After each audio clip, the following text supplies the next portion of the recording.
به شعبه وزارت کارهای داخله در شهر ایسار با عریضه زن 62 ساله ساکن شهر مذکور مراجعت نموده است که ماه اپریل سال 2020 زن 49 ساله ساکن شهر دوشنبه با روی فریب به باوریش در آمده از او 70,000 سومانی گرفته تا حال برنگردانیده است.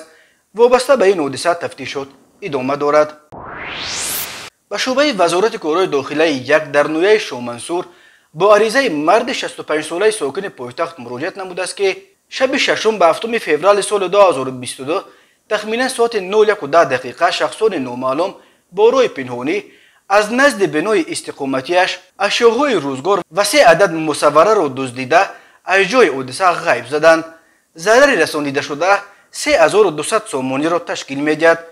هنگام گذرانیدن چاره‌بینی‌های اپراتیوی جستجویی از جانب کارمندان میلیسیا نابالغ 14 ساله ساکن شهر دوشنبه با گمان صادر نمودن جنایت دزدی دستگیر کرده شد.